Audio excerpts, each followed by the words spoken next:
तो आज हमारा टॉपिक जीवों का वर्गीकरण या फिर जीवों में विविधताएं। तो आज हम इस टॉपिक के बारे में पहले थ्योरी पढ़ेंगे और फिर इसके जो मेन क्वेश्चन एग्जाम में बनते हैं वो पढ़ेंगे। क्योंकि हम टॉपिक तो पढ़ लेते हैं लेकिन हमें ये नहीं पता रहता कि इसके क्वेश्चन कैसे आएंगे। तो आपको हमारी इस वीडियो से सबसे बड़ा यही फ़ायदा होने वाला है कि पहले हम टॉपिक करेंगे और फिर इसके बाद जो एग्ज़ाम में क्वेश्चन आए हुए हैं वो करेंगे। तो जैसे कि हमारा टॉपिक है जीवों का वर्गीकरण। अब इसमें हमें देखना है कि इसकी अवधारणा सबसे पहले किसने दी। तो चार्ल्स डार्विन, इसने सबसे पहले इसकी अवधारणा दी थी।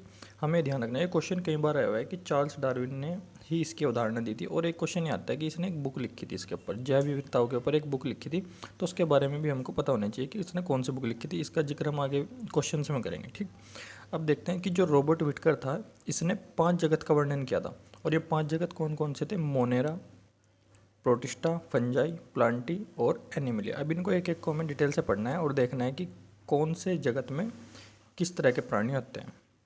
ठीक, अब देखो नंबर 1 पे है मोनेरा। अब मोनेरा में क्या है कि इनमें प्रोकैरियोटिक कोशिका होती है और ये स्वपोषी या विषमपोषी दोनों हो सकते हैं। और दूसरी बात कि ये प्रोकैरियोटिक कोशिका होती क्या है। देखो कोशिकाएं हमारी 2 प्रकार की होती है, एक प्रोकैरियोटिक और एक होती है यूकैरियोटिक। इनके अंतर हमने साइड में दिए हुए हैं तो इनको समझ लेंगे कि ये है क्या।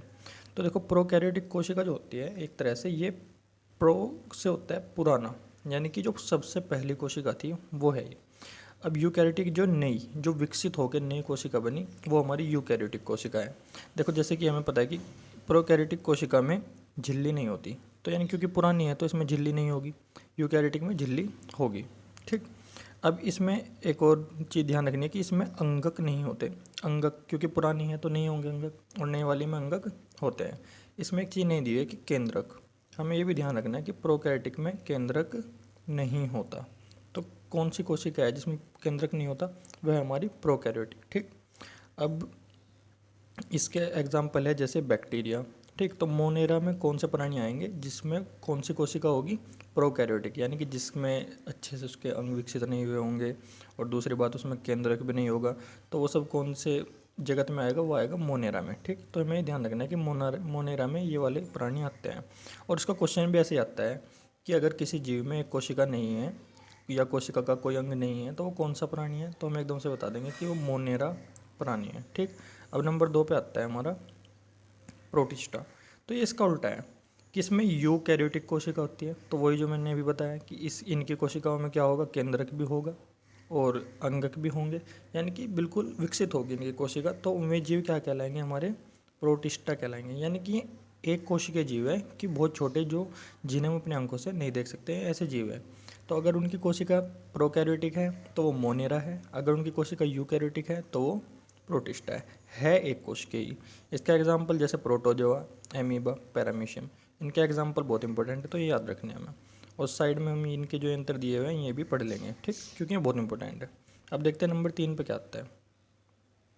देखो नंबर 3 पे है फंजाई। अब ये फंजाई क्या होते हैं? ये बहुकोश के होते हैं। जैसे मैंने भी बताया कि ऊपर के जो 2 जगत हमने पढ़े हैं वो दोनों के दोनों ही क्या थे? एक कोश के थे।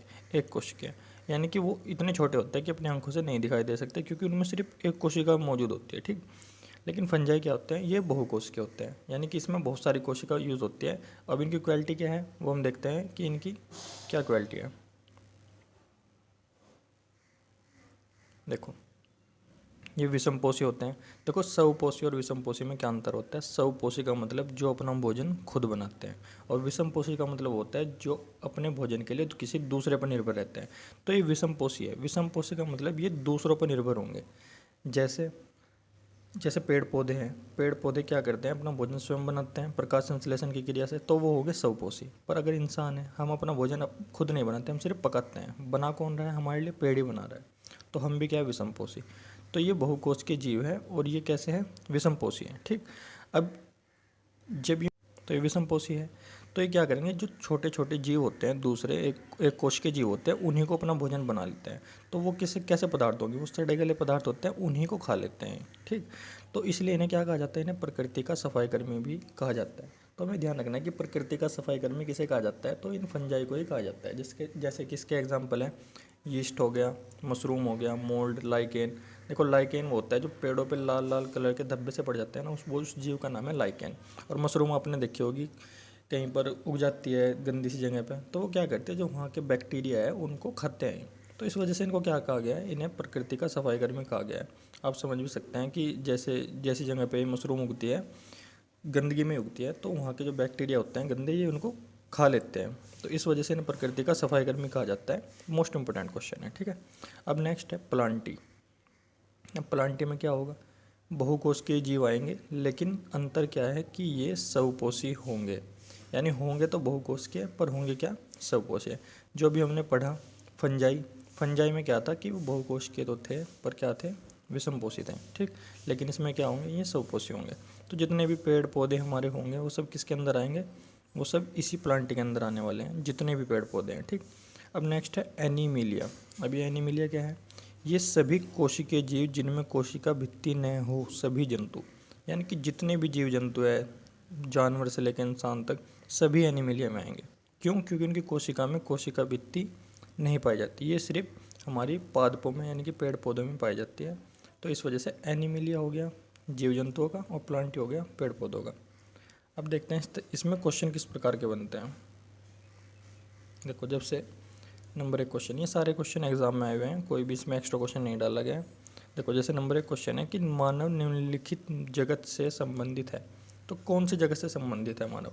मैंने अभी बताया आपको कि मानव एनीमिलिया से संबंधित है। क्यों, क्योंकि उसकी कोशिका में कोशिका भित्ति नहीं पाई जाती, ठीक।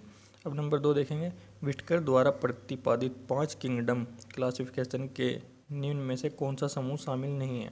देखो, हमने पहली लाइन में लिखा हुआ था कि विटकर ने 5 जगत बताए थे, तो इनमें से कौन सा शामिल नहीं है। देखो, फंगी यानी कि फंजाई शामिल है इसमें, प्रोटिस्टा भी शामिल है इसमें, एनीमिलिया भी शामिल है इसमें, लेकिन जो प्रोटोजोआ है ये शामिल नहीं है। ये तो एक जीव का नाम है, तो इसका आंसर क्या हो जाएगा, ये सी।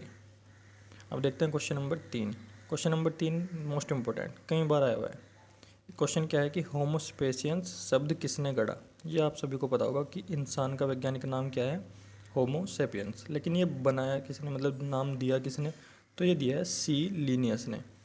यहाँ से क्वेश्चन और याद रखेंगे कि जो नाम रखने स्टार्ट किए थे वो सी लीनियस ने ही स्टार्ट किए थे। तो जो जीव जंतु के वैज्ञानिक नाम होते हैं, इनका जनक कौन है, सी लीनियस, ठीक। फिर दूसरा क्वेश्चन भी इंपॉर्टेंट है, ये भी कई बार आ चुका है कि मानव जाति के अनुवांशिक मूल कहाँ मौजूद है। यानी कि जो मानव सभ्यता है वो कहाँ से स्टार्ट हुई। तो जो अफ्रीका महाद्वीप है हमारा, वहीं से सारे मानव जाति विकसित हुई। यहीं के बाद फिर मनुष्य सारे वर्ल्ड में फैलते चले गए और सारे कहीं बस गए, वरना जो स्टार्ट हुए हैं वो कहाँ से हुए हैं, अफ्रीका से ही हुए हैं। ये मोस्ट इंपॉर्टेंट क्वेश्चन है, ध्यान रखना। क्वेश्चन नंबर 5, किस वैज्ञानिक ने द थ्योरी ऑफ एवोल्यूशन का प्रतिपादित किया। ये भी मैंने पहले ही बताया था कि जो चार्ल्स डार्विन है, इसने ही एक बुक लिखी थी जिसका नाम क्या है, द थ्योरी ऑफ एवोल्यूशन। ये मैं पहले ही इसका जिक्र कर चुका हूँ कि आगे आएगी, ठीक है। तो नेक्स्ट है कि विटकर के वर्गीकरण के अनुसार समूह में शामिल जीवों में पूर्णतः विकसित नाभि नहीं है। देखो, पूर्णतः विकसित नाभिक, तो यानी कि पुरानी कोशिका होगी उसके अंदर, क्योंकि उसकी नाभिक विकसित नहीं हुई। तो वो कौन सा जीव था जिसमें प्रोकैरियोटिक कोशिका यूज हो रही थी, वो था मोनेरा। तो इसका आंसर हो जाएगा मोनेरा।